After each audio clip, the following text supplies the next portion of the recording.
Students, আমরা আগের দুটো ক্লাসে শিখেছি যদি সার্কিটের মধ্যে ভোল্টেজ সোর্স থাকে তাহলে সেই সার্কিটের মধ্যে যে সমস্ত রেজিস্টর আছে তার মধ্যে থেকে কত কারেন্ট পাস করছে বা রেজিস্টর অ্যাক্রসে ভোল্টেজ ড্রপ কত ইউজিং কেভিএল। আর আজকে শিখব কেভিএল অ্যাপ্লাই করে বা কেভিএল অ্যাপ্লাই করব সেই সমস্ত সার্কিটে যে সমস্ত সার্কিটে কারেন্ট ভোল্টেজ সোর্সের পাশাপাশি কারেন্ট সোর্সও আছে। তো এখানে দেখতে পাচ্ছ আমরা একটা সার্কিট নিয়েছি যেখানে দুটো কারেন্ট সোর্স আছে, এটা 2 অ্যাম্পিয়ারের, এটা 6 অ্যাম্পিয়ারের। আর তাছাড়া এখানে দেখতে পাচ্ছি 5 ওহমের রেজিস্টর আছে একটা, এখানে 2 ওহমের রেজিস্টর, এখানে 3 ওহমের রেজিস্টর, এছাড়া একটা 60 ভোল্টের একটা স্টেডি সোর্স আছে। ঠিক আছে, তো যখন ভোল্টেজ সোর্স ছিল আমরা মোটামুটিভাবে সমস্ত সার্কিটের জন্যই একটা সার্টেন ট্রিক অ্যাপ্লাই করেছিলাম। তো আমি বলবো কারেন্ট সোর্সের জন্য একটা মানে ট্রিক আছে, যে ট্রিকটা অ্যাপ্লাই করে চলো। ঠিক আছে, ট্রিকটা হচ্ছে আমরা আগেরবার কি করেছিলাম, যে সাপোজ এখানে একটা ভোল্টেজ সোর্স আছে, দেয়ারফর এখান থেকে কারেন্টের ব্রাঞ্চিং হচ্ছে, এখানে সে আই গেছে, আই1 গেল ব্রাঞ্চিং হয়ে, দেয়ারফর এখানে আই মাইনাস আই1, এখানে আই2 গেলে আই মাইনাস আই1 মাইনাস আই2, হ্যাঁ না দানা কনসিডারেশন ছিল। এখানে জিনিসটা আরেকটু আলাদা। তোমরা এটা এই যে মেথডটা এখন শেখাবো সেই মেথডটা কিন্তু তোমরা ভোল্টেজ সোর্সের জন্যও অ্যাপ্লাই করতে পারো। ঠিক আছে, তো এটা শেখো, এটা শিখে যদি বেটার লাগে তাহলে আগের প্রবলেমগুলোয় এটা অ্যাপ্লাই করবে, করে দেখবে যে কোনটা ইজি হচ্ছে, তাহলে সেটাই ইয়ে করে চলবে, সেটাই নিয়ে চলবে। তবে যখন কারেন্ট সোর্স থাকবে তখন কিন্তু আগের ওই ব্রাঞ্চিং বা ওই যে আমরা লুপ ডাইরেকশন ড্র করেছিলাম সেগুলোকে একটু মডিফাই করবো এখানে, এবং এখানে যেটা করছি সেটাই এখানে অ্যাপ্লাই করবে, তাহলে তোমাদের সুবিধা হবে। বাট আগের ওইটা এখানে অ্যাপ্লাই করো না, একটু প্রবলেমে পড়তে পারো। যদি প্রবলেমে না পড়ো অবভিয়াসলি আগের ট্রিকটা এখানেও অ্যাপ্লাই করতে পারো, বাট একটু প্রবলেম্যাটিক, সেই জন্য আমি একটা নতুন ট্রিক দিচ্ছি যেটা এইখানে অ্যাপ্লাই করতে পারবে অ্যাজ ওয়েল এজ এটা কিন্তু ওখানেও অ্যাপ্লাই করতে পারবে। ঠিক আছে, তো ট্রিকটা কি, সেই একই রকম ভাবে আমরা আলাদা আলাদা লুপে একটা করে ডাইরেকশন দেব এবং ধরবো যে এটা হচ্ছে কারেন্টের ডাইরেকশন, এবং কারেন্টের নাম হচ্ছে, অর্থাৎ এই 1 নম্বর লুপে যে কারেন্টটা মুভ করছে, অর্থাৎ আগেরটা ওখানে ছিল লুপ ডাইরেকশন, কারেন্ট পাতে যাচ্ছিল, এখানেও তাই, বাট আমরা এখানে আর এইখানে কারেন্টের মানে লুপ ডাইরেকশন বলছি না, ইনসাইডে যে ডাইরেকশনটা সেটা কারেন্টের ডাইরেকশনই বলছি, এবং সেটা কিন্তু সেই আগের মতো ক্লকওয়াইজ ডাইরেকশনেই ঘোরাবে। ঠিক আছে, না এটা যদি লুপ নাম্বার 2 হয়, দেয়ারফর এটা হচ্ছে সে কারেন্ট i2 আর এটা হচ্ছে current i3। Okay, if it is okay then বুঝতেই পারছো যে এই লুপের মধ্যে যে i1 কারেন্টটা ফ্লো করছে সেটা due to this 2 ampere and this we may write it as, দেখো একটা জিনিস দেখতে পাচ্ছ যে 2 অ্যাম্পিয়ার কারেন্ট সোর্সের যে ডাইরেকশন সেটা আপ টু ডাউন, বাট এটা ঘুরছে যেটা কারেন্টের, আমরা যেটা নিয়েছি যে লুপের মধ্যে যে কারেন্টটা ফ্লো করছে সেটা হচ্ছে দেখো ডাউন টু আপ ডাইরেকশন। ঠিক আছে, দেখো, সো আমরা বলতে পারি এখানে i1 যেটা মুভ করছে এই লুপের মধ্যে সেটা হচ্ছে minus of 2 ampere. Okay, now for loop 2 দেখো আমরা নিয়েছি বা 6 অ্যাম্পিয়ার, যেটা 6 অ্যাম্পিয়ার কারেন্ট সোর্স, সেটা লেফট টু রাইট ফ্লো করছে, ডাইরেকশন দেখতে পাচ্ছ অ্যারোটা যেদিকে থাকে সেটাই হচ্ছে কারেন্ট সোর্সের ডাইরেকশন হয় বা কারেন্টের ডাইরেকশন হয়। এবং আমরা যেটা নিয়েছি লুপের মধ্যে যে কারেন্ট ফ্লো করছে অর্থাৎ i2 ফ্লো করছে তার ডাইরেকশনও নেগেটিভ, এই left to right, so i2 we can write it as i2 is equal two 6 ampere. এটা অপোজিট ছিল, আমার এই লুপ কারেন্ট আর এই সোর্সের ডাইরেকশনটা অপোজিট ছিল, সেই জন্য নেগেটিভ অফ 2 অ্যাম্পিয়ার হয়েছে। ঠিক আছে, ওকে, এখানে দেখো 3 নম্বর যে লুপটা সেটা ইম্পর্টেন্ট খুব। এখানে বুঝতে পারছো যে I1 equals to -2 ampere, therefore এই লুপে -2 অ্যাম্পিয়ার কারেন্ট ফ্লো করছে, এই লুপে 6 অ্যাম্পিয়ার কারেন্ট ফ্লো করছে। এখানে আমাদের I3 ফাইন্ড করতে হবে। সো কিভাবে ফাইন্ড করব? দেখো এই লুপ 3 এর মধ্যে তিনটে রেজিস্টর আছে, একটা ভোল্টেজ সোর্স আছে, এখানে কোনো কারেন্ট সোর্স নেই। যদি থাকতো তাহলে কিছু একটা কনক্লুশন ড্র করা যেত, ঠিক আছে? তো যেহেতু নেই, সো আমাদের ফাইন্ড করতে হবে। তো কিভাবে ফাইন্ড করব? তার জন্য আমরা আবার লুপ 3 ইকুয়েশন তৈরি করব। তো লুপ 3 ইকুয়েশন কিভাবে তৈরি করব?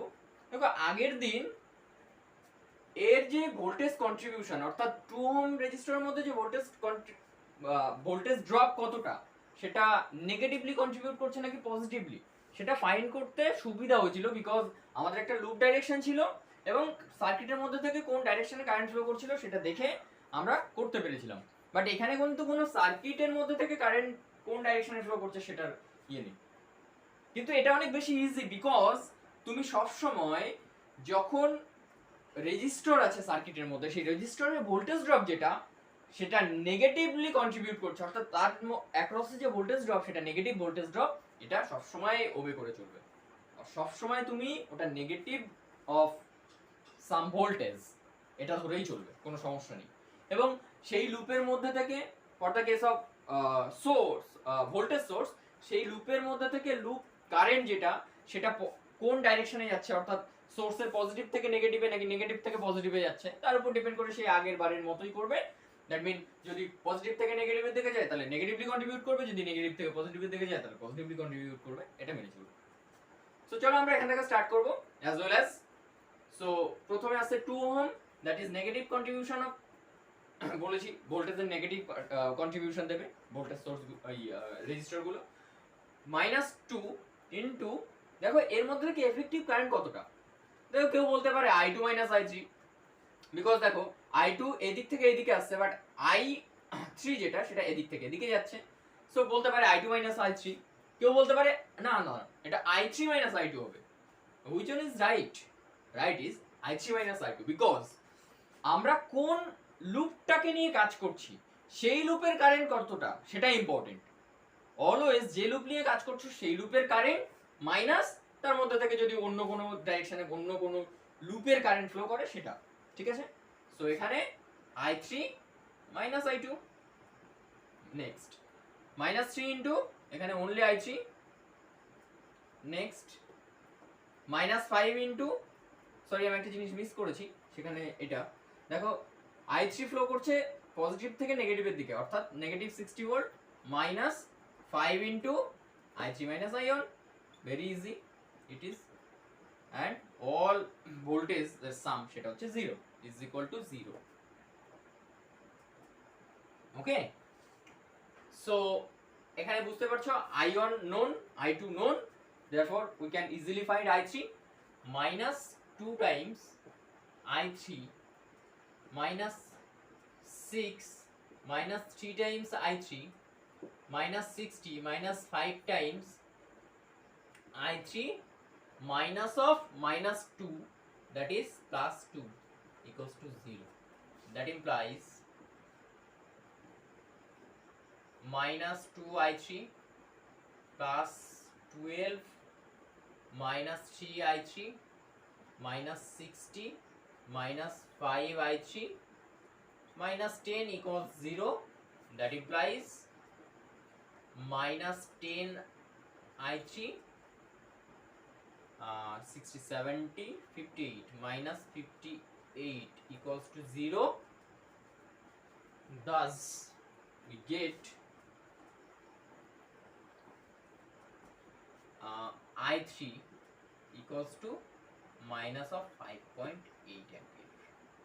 Okay, so I3 বেরিয়ে গেছে, মুছে দিলাম সব। সো I3, দেখো এখন সবকিছু নোন আমাদের কাছে, I1 I2 I3।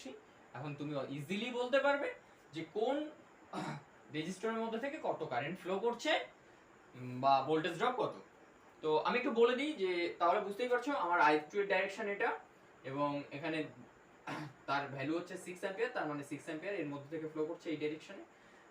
Minus 2 ampere এই ডাইরেকশনে ফ্লো করছে is none other than 2 ampere এই ডাইরেকশনে ফ্লো করছে, ঠিক আছে। মাইনাস 5.8 অ্যাম্পিয়ার এই ডাইরেকশনে ফ্লো করছে, মানে অ্যাকচুয়ালি 5.8 অ্যাম্পিয়ার অপোজিট ডাইরেকশনে, এই ডাইরেকশনে অ্যান্টি ক্লকওয়াইজ ফ্লো করছে, ঠিক আছে। সো এখান থেকে আমরা ফাইন্ড করতে পারি যে 3 ওহম রেজিস্টরের মধ্যে থেকে বুঝতে পারছো মাইনাস 5.8 অ্যাম্পিয়ার কারেন্টই ফ্লো করছে, দ্যাট মিন এই ডাইরেকশনে 5.8 অ্যাম্পিয়ার কারেন্ট ফ্লো করছে, ঠিক আছে। বিকজ I3 ডাইরেকশন নিয়েছে এটা, সেটাই হচ্ছে মাইনাস 5.8 অ্যাম্পিয়ার, দ্যাট মিন এদিকে এই ডাইরেকশনে 5.8 অ্যাম্পিয়ার কারেন্ট। 2 ওহম রেজিস্টরের মধ্যে দেখো দ্যাট ইজ আমরা কত ধরেছিলাম, I3 মাইনাস I2 ফ্লো করছিল, minus 5.8 minus I2 6 ampere, that equals two minus 11.8 ampere current flow করছে। দ্যাট মিন এর মধ্যে থেকে অ্যাকচুয়ালি এফেক্টিভ যে কারেন্ট সেটা হচ্ছে minus of 11.8 ampere current flow করছে। কোন দিকে, ডাইরেকশন কোনটা, সেটা এটা, বিকজ এই লুপ কারেন্টের ডাইরেকশন ছিল এটা, বাট সেটাই অ্যান্সার দিচ্ছে আলটিমেটলি এফেক্টিভ কারেন্ট যেটা সেটা এটা। সো দ্যাট ইজ এই ডাইরেকশনে, অর্থাৎ রাইট টু লেফট ডাইরেকশনে 11.8 অ্যাম্পিয়ার কারেন্ট ফ্লো করছে। অ্যান্ড সরি 5 ওহম রেজিস্টরের মধ্যে থেকে I3 minus, that is minus 5.8 plus 2 ampere, that implies minus 3.8 ampere current flow করছে। তো এর মধ্যে থেকে এফেক্টিভ কারেন্ট যেটা সেটা 3.8 ampere কারেন্ট, ফ্লোয়িং ডাইরেকশন এটা, বিকজ আমরা দেখো লুপ 3 এর মধ্যে ধরেছিলাম এই ডাইরেকশনে কারেন্ট ফ্লো করছে, সেটাই নেগেটিভ কন্ট্রিবিউশন দিয়েছে। So direction is up to down, ঠিক আছে। ঠিক আছে, চলো আমরা নেক্সট একটা এক্সাম্পল নিয়ে নিই কারেন্ট সোর্স দিয়ে প্রবলেম। তো এটা একটু ডিফারেন্ট আগেরটার থেকে। তো এখানে একটা 4 ভোল্টের ভোল্টেজ সোর্স আছে,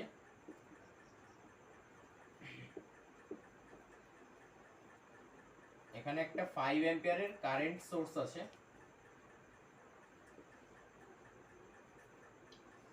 আর এখানে একটা 2 ওহম রেজিস্ট্যান্সের রেজিস্টর আছে। we have to calculate the current through that resistor 2 ohm. এখন আগের যে প্রবলেমটা আমরা সলভ করলাম ইউজিং কারেন্ট সোর্স, সেখানে কিন্তু একটা কারেন্ট সোর্স একটা লুপের মধ্যে কারেন্টের জন্য দায়ী ছিল। সো আমরা কারেন্ট সোর্স, যেহেতু প্রবলেমটা কারেন্ট সোর্স বেসড, সো এটা ধরছি I1, এটা ধরছি I2। এখন সমস্যা হয়ে গেছে, যেহেতু দুটো লুপের মধ্যেই, মানে আই মিন দুটো লুপই বলতে পারি কারেন্ট সোর্সই কন্ট্রোল করছে, অ্যাজ ওয়েল অ্যাজ এখানে ভোল্টেজ সোর্সও কন্ট্রোল করছে এই লুপটাকে, সেটা বলতে পারি। বাট সমস্যা হলো যে আগেরটা যেমন ধরে নিচ্ছিলাম যে সে এখানে একটা কারেন্ট সোর্স আছে, this is I1, therefore I1 is equal to that value of current, আর কারেন্ট সোর্সের যে ভ্যালুটা সেটাই হচ্ছে ওই কারেন্টটা। বাট এখানে আমরা কি বলবো যে 5 ampere equals to which one, I2 নাকি I1? সো এখানে একটা প্রবলেম অ্যারাইজ করলো। নেক্সট ধরছি দিস ইজ I1। এখন একটা জিনিস দেখো, if this is I1 and 5 ampere is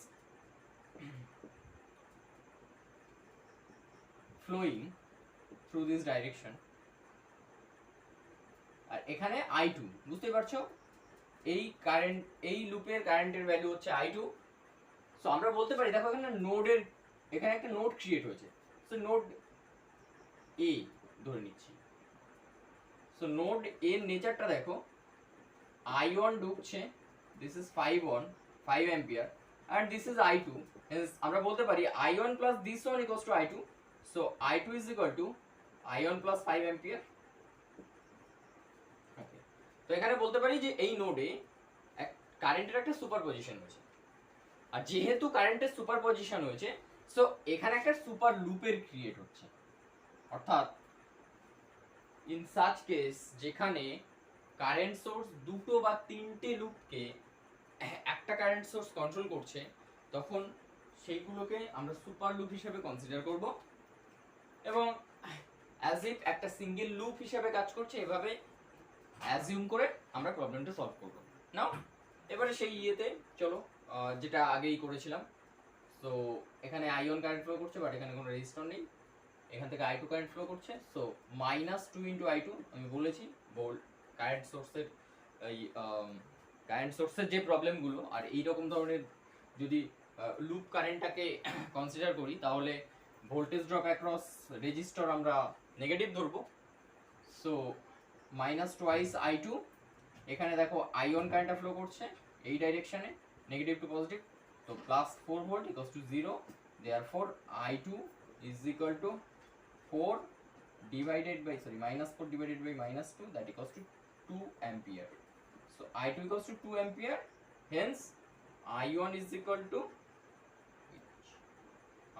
2 minus 5 ampere, that is equal to -3 ampere. So একটু দেখি ঠিক হলো কিনা। সো 5 ampere এখান থেকে -3 ampere আসছে, সো আলটিমেটলি 2 ampere গেল। ওকে, নাইস, তো ভেরিফাইড।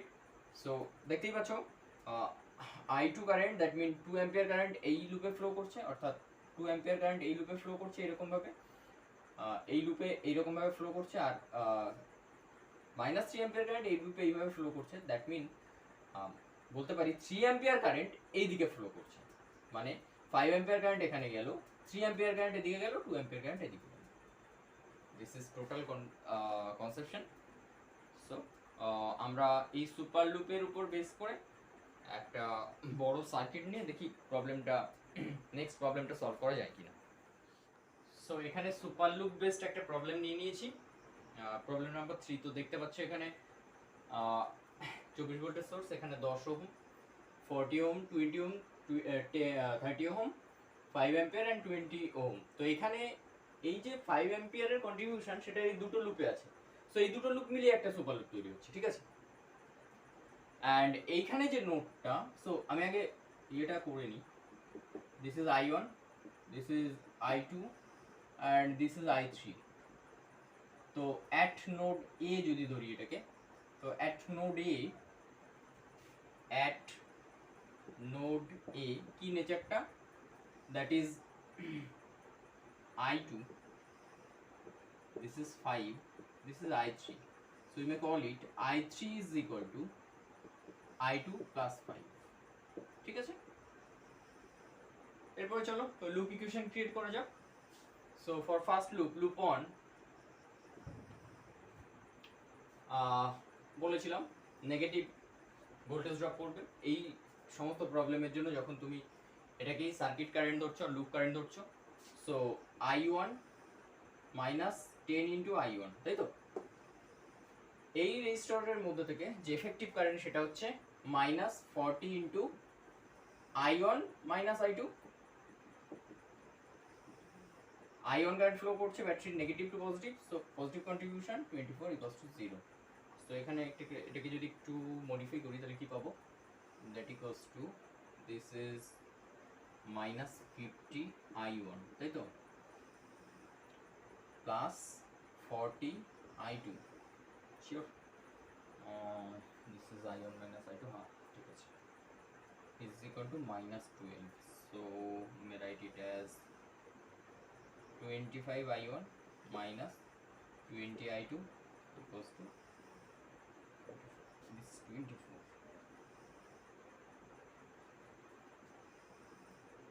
This is 12. নেগেটিভ 2 দিয়ে ডিভাইড করেছি, ইন্টার সেটা পেয়েছি, ঠিক আছে। নাও সুপার লুপ ইকুয়েশনটা দেখো।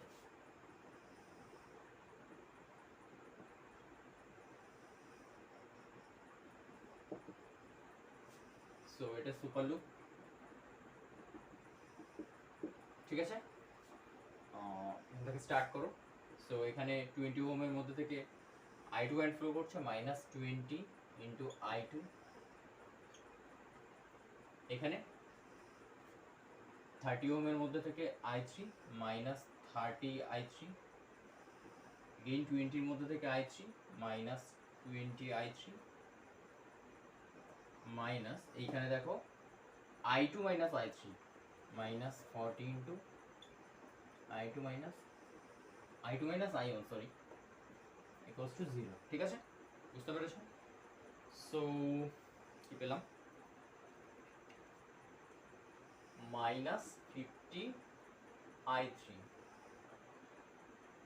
20 40 minus 60 I2 plus 40 I1 equals to 0 এবারে এই I3 এর ভ্যালুটা এখানে পুট করে দাও কি পাবো minus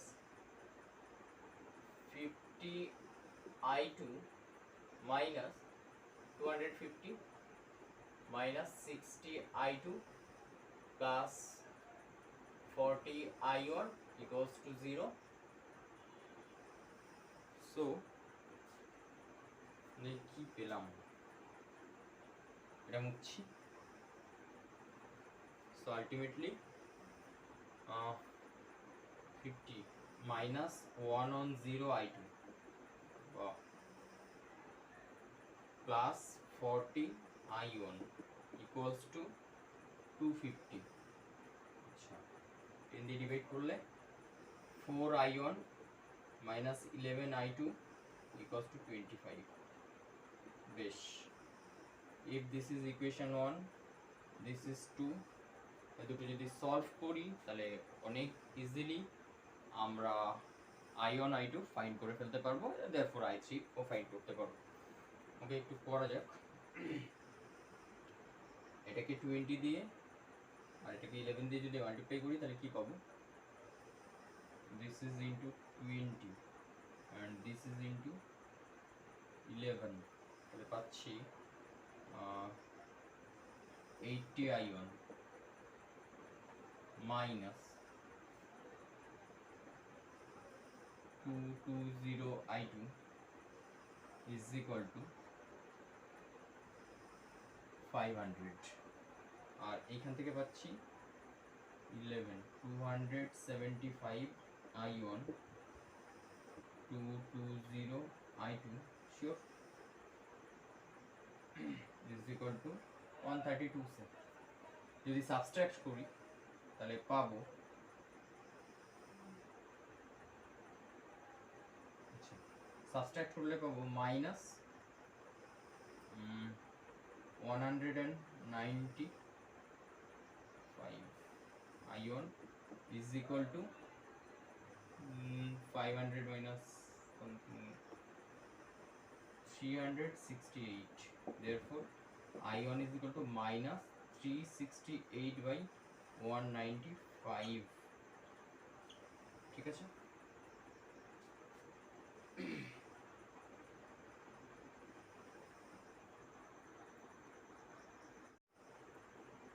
so এটা nearly 1 point minus 1.87 ampere হয় ঠিক আছে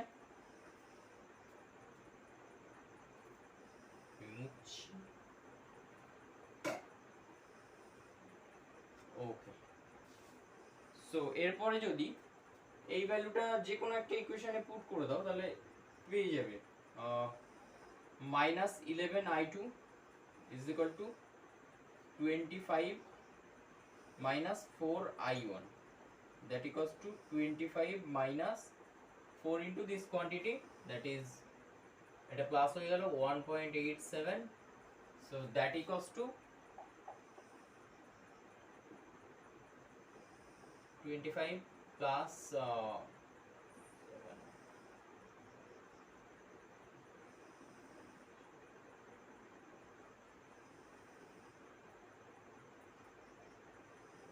32.48 so I2 is equal to minus 32.48 by 11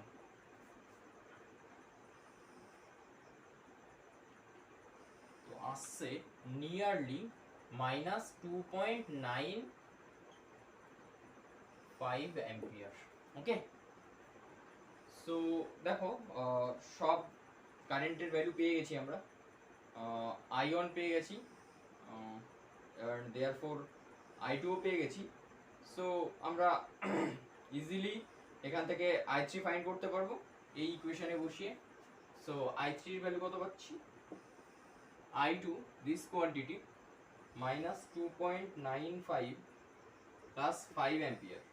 Sure? So it is nearly 2.05 ampere. Sure? So বুঝতেই পারছো যে এই রেজিস্টারের মধ্যে থেকে আইন current and that is none other than minus 1.87 ampere current flow করছে। সো বুঝতে পারছো আমরা ডাইরেকশন এটা নিয়েছি। সো অ্যাকচুয়ালি বলতে পারি 1.87 ampere কারেন্ট এই ডাইরেকশনে ফ্লো করছে, ঠিক আছে।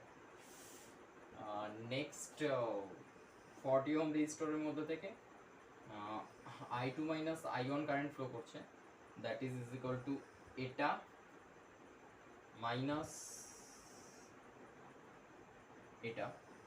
সো কিছু একটা পাবে, সেটা ডাইরেকশনটাও এখন আশা করি